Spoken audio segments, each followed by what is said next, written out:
Hey there, I'm Jackie Ferris. This week on the 302, we enter a world of color, texture, and energy as we visit with artist Charlese Phillips. Her work is so beautiful and probably unlike anything you've ever seen before. I guarantee you're gonna love it, so macro much. The 302 is straight ahead.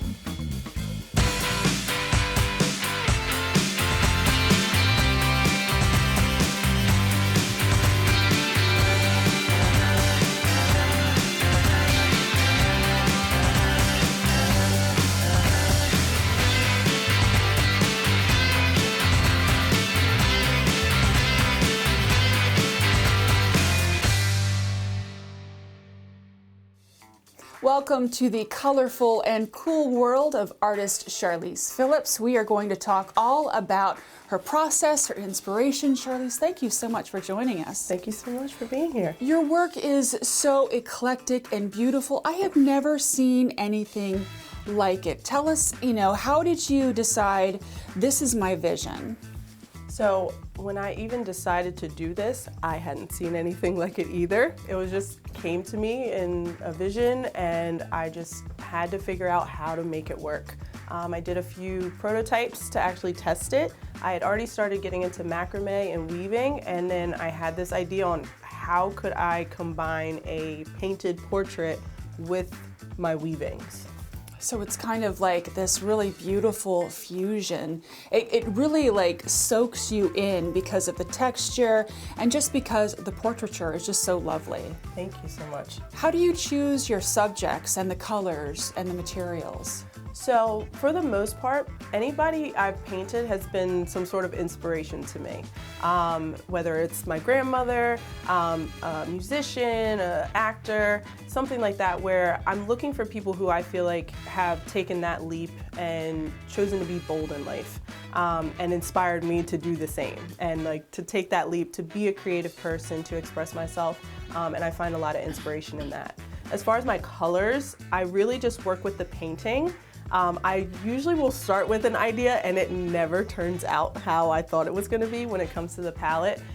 So I usually take, different tones and things that might be in the painting, and then I'll expand for that with my colors. So it really is kind of a journey for you. You think you're going to one destination and maybe at the fork of the road, you go to an entirely different direction. Absolutely.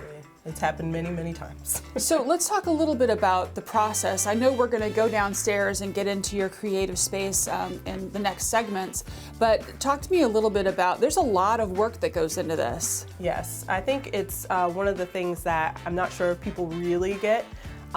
When it comes to my portraits, wherever you see the figure, I weave a backing for that entire space. So it's just a plain weave back and forth for sometimes many, many hours just to build that support to hold the painting. And then selecting my colors. I will source some materials from other creatives, but if I find that there's, I need a little bit of extra variety, I will make the yarn myself. So that also takes up a lot of time, from spinning it to steaming it, cutting it, finding the best additions, whether it's velvet or some different ribbons. So it takes a long time to really get the process down and then add in painting a portrait on top of that. When you look at it, it really is just so rich and beautiful, and it seems like you've been doing this for decades, but this started in 2020, as you had said. Do you find that you are evolving, adding more new techniques, and what has it been like for you as an artist to start in one place and then kind of see it all grow? It's been really exciting. I think it just takes me back to my childhood and thinking about when I was a kid and dreaming of being an artist and not really knowing what that means. And then 2020 came and then, we're all home and I was like, I need something to do. So I started doing macrame during that time just to keep my hands busy, and it just felt so natural, and I was like, why do I feel like I know these knots? I don't understand. And then I thought back, I was like, oh, because when I was a kid I used to make little friendship bracelets and stuff. So it's the same thing, just on a larger scale. So I started with macrame, I went into weaving from there, and then the paintings and portraits just kind of transpired and all came together. But the journey from, you know, starting small to expanding and starting to make larger pieces, definitely intimidating for some of them. I'm like, oh my gosh, how am I going to do that? But when I get the vision, I'm just like, I have to make it. Yeah, you're called to do that. Yeah. Let's talk a little bit about, you know, some of the works that we have here on the walls. You talked about your grandmother being a big inspiration. Talk to me a little bit about, you know, just the intentions and the love that really went into the piece that we have here. Yeah, so this piece, my grandmother, Cecilia, she is our matriarch in our family. She's the one. She loves everybody. She loves big. She has a big heart. She's like, did you eat today? Come on in, get food. She means everything. I spent many days, lots of time with her when I was a kid growing up. So she has a very special place in my heart. I can see that, and I love the addition of the buttons and the jewels. It almost reminds me of the earrings that my grandmother used to wear. You know, the big jewels and the, you know, really brooches. Really beautiful. Yes, yeah. So I mean, even when it comes to the buttons, I mean, who doesn't love sparkle? So I always try and add a little bit of sparkle in there, but I also think it just adds a different air to them when I add in the different buttons and embellishments. So talk to me about the self-portrait. It really is beautiful. And so whenever you pick an image, is it hard to do a self-portrait? This one was, I think it's just hard for being like self-conscious. Okay. For me, never really like painting myself, having done that before, or just like finding myself to be beautiful in some days. You know, it's like I don't, you know, feel like I like myself today or something like that. But it was exciting to do this one because it was one of my first cyanotypes that I did as a portrait. So I took a photograph of myself and I printed it out as a transparency. So I inverted the color, so the highlights are shadows, shadows are highlights, so typically like you would do with photography film. And then I coated watercolor paper with a cyanotype solution. It's a 2-part solution. You mix it up in equal parts. And then, as you can see, I laid dried flowers on top of here. And then I use a UV light in my studio to process it. So I think this one I think I left it for probably an hour and a half to get the blues as dark as I wanted. I tried many times to get it to be just right. Sometimes it was a little too light for what I had in mind. So once it was done, I rinsed it off. I also used peroxide on it. And what the peroxide does is it oxidizes the chemicals faster, so the blues get a lot deeper as well. That's really amazing. I love the bead work. Now, is that, it looks like maybe they're glued on? They are glued, they're glued on, yes. And then I did some sketching and, you know, made some just kind of expressive marks on the actual portrait. Then I cut it out of the paper, I attach it to a board, and then I weave all the other embellishments around it. So before I attach the portrait, I actually weave the entire backing for where the portrait is going to be. And this is just an example of some of the yarns that you make yourself. Yes. Wow. Yeah, some of them are sourced, yes. And then adding different beading, different embellishments to finish. I mean, it's breathtaking. It really is. You are so talented. Thank you very much. But I would be remiss if I didn't ask you about empowerment. Talk to me about that. I mean, not to toot your own horn, but that horn is doot, doot, doot, doot. Like, you're winning so many awards, and the most recent, right, is empowerment, right? Yes. I received Best of Show at the 11th Biennial exhibition at Rehoboth Art League. That's a lot to say. So talk to me a little bit about, you know, your subject, the colors, and how just putting it together, and why. So with that piece, I was definitely inspired by Toby and his wife, Fat. Like, they have this mint aesthetic that they do all the time in their music, and I love music, so I'm listening to it all the time in my studio. Like, you know, I just did my Spotify Wrapped, and like, it was like crazy amount of hours, but listening to music, but I'm like, I'm in the studio. So I just fell in love with his music, and like the whole family vibe. I'm a very, family oriented person. So I was just kind of drawn to creating this picture of them. And I just felt like they really stood out as, this powerful couple. Absolutely. And just the posing is just fantastic. I really love it. So we're going to learn more about your process. We're going to actually go down into her creative space to kind of see how the magic has happened. We'll be right back.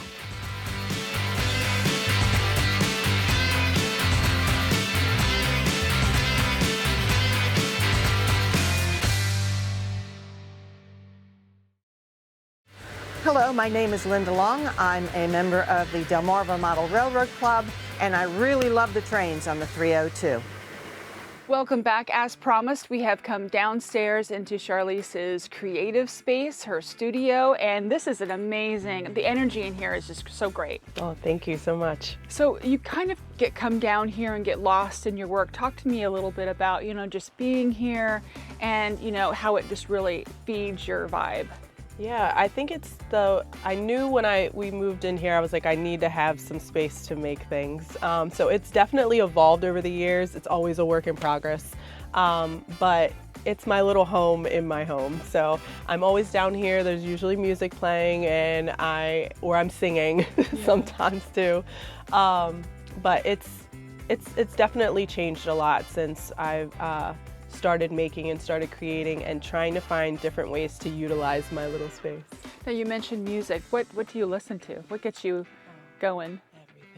Anything. Yeah, it might be country music some days, or it's hip hop, or it's, R&B, or sometimes it might be gospel music. It just really all depends on what I'm working on, and really just trying to bring out that energy in my art. I bet. And so when you're down here, the process is really amazing in that you make everything.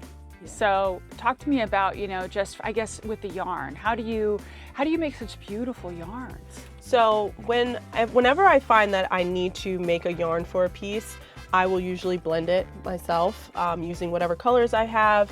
I usually work with what's called roving wool. So I will take this on my blending board here, and I will just blend it along, and it's got teeth on it, so they grab and hold the fiber. That is really cool. And it's actually kind of relaxing to do, and then it's just fun to see how the colors will all just kind of mix together. So whatever I feel and wherever I want to place it, I just kind of go with it until I have something that I like. And depending on how much I need, like maybe I might have to blend it a couple times for the different colors. Mm-hmm. But of course I have to add a little sparkle. Gotta have sparkle. So this is Angelina fiber. So it's like just little strands of sparkly fiber. Wow. And I will add that into the blend as well. So that way, when the yarn is finished, you'll be able to see some of that. So, and it gets pretty messy. It's usually like all over me by the time I'm finished. So I just kind of blend down with my blending brush onto the board. That's got to be satisfying. You know how they have those things that you watch or you do that's like the ASMR. Yeah. Yep. Yeah. It's literally just like that. So I'm just like, it's like I said, it's pretty relaxing sometimes to just blend it all in together. So and then I'll just keep layering until So what do you find that you think about? I mean, do you get swept away? Are you thinking about the work, or does it take you to other things? So I'm usually thinking about the piece. It's more of especially if I'm painting, I really want to focus on making it look like the person and not someone who looks like them. Yeah. So it can be very challenging. I am super critical of myself, like probably any artist. Yeah. So, it takes a lot of time. I would say the painting is probably the most painstaking part of my process. So I try to do that first and then get to the weaving. So I leave the fun part for last. It really is an amazing process, and we're going to learn more about it when we return.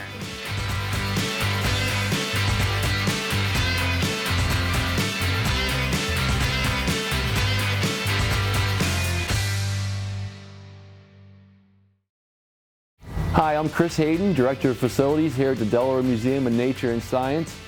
And Dude has been here for almost 15 years. And Dude and I enjoy watching the 302 on the weekends. Welcome back. We are diving into the energy and the eclectic creative space of Charlese Phillips. And I just got to tell you, it is so cool to sit down and talk to you about your process. And, you know, your energy is so amazing. And your work has just been blowing up in 2024. And even 2020, ever since you started, really. I mean, you know, all these awards and everything. So what does 2025 mean for you? What's going to happen, you think? Oh, I have no idea, honestly. I'm kind of on the fence. Like, I want to try and expand and see how much further I can go, but I think I'm looking more towards trying to decide if I want to focus more on like nature or more on myself. As far as like the portraits, I've kind of thought about taking some of my old pieces from like college and reworking them a bit. Yeah. So I might just kind of get the scissors and just kind of start cutting some things up and just see what happens. I'm excited to experiment. I feel like I've kind of gotten my feet in and I know how my process works. So now I'm at the point where I want to try and see how far I can push it and what different things I can do, or also going maybe a bit bigger.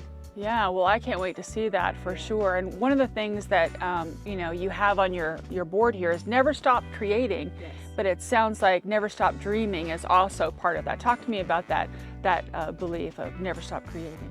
Oh, it's my driving force. Like, I have it tattooed on my arm actually. Like, it's what keeps me going. And it's not so much of I have to make, you know, the next big portrait or something like that. I might be baking bread, or I might be, you know, doing a little craft or something. As long as I'm making something, that's what keeps me going. So it's like, all right, what did you make today? What did you make today? It didn't have to be great, but just keeping my creative juices flowing and trying to see what happens. I find that if you are creative in one area and then you do something in another area, that it kind of is like a ping pong. It kind of like keeps the momentum going. Yeah. It helps me. I know I call myself a fiber artist, but I feel like I'm so mixed media like at this point, because I just put so many different things together. But most of my work will, you know, combine some sort of fiber element in it. So it's exciting. I want to like have, you know, these things set in place, but I also enjoy the freedom of like it can be anything that I want it to be. So that's also exciting. So how do you want people, or how do you hope people look at your pieces? And what do you think the impact? I just hope they feel joy. I hope they get excited. I hope it makes them want to make something. I hope it inspires them to listen to the music of, you know, someone who I've painted, or, you know, watch a show or something that someone's done, or, you know, just explore the world of fiber, because it is expansive. There's so much you can do with it. And if you love color, then you're absolutely gonna love it. I love color. Yeah. So, And you also do other things, like you do mural, you take commissions for stuff, and you do murals. You do a lot of mural work, or have in the past, right? So I've done one mural so far. Okay. At the Kennard African American Cultural Heritage Center in Centerville, Maryland. So you can stop by there, go check that out. It was formerly a historically black high school that my grandmother actually graduated from. Oh, that's awesome. Yeah. That's awesome. So it was, you know, the first one, but I spent so much time in there with her when I was a kid, so it was, you know, an honor to paint the mural in there and in that space. So I always get excited when I get the opportunity to go check it out. Sure. Yeah. I mean, your energy is amazing, your artwork is beautiful, and we are just so thankful that you were able to take time out of your day to share it with us. Yeah, thank you so much. We'll be right back.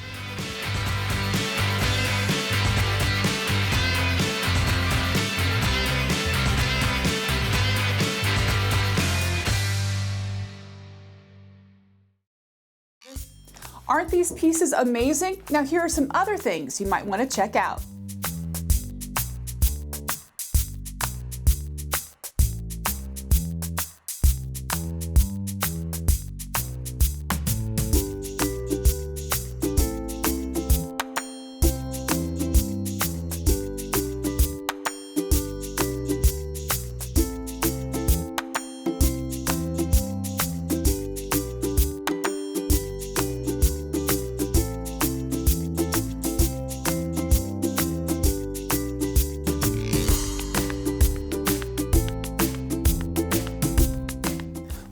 information on Charlese Phillips' work, all you have to do is go to charleseannette.com. That'll do it for this week's episode of the 302. Make sure you follow us on Facebook for behind-the-scenes images and photos and content you're just not going to get anywhere else. We're going to leave you now with some beauty shots of downtown Milton. Until next time, I'm Jackie Ferris. Tell them you saw it on the 302.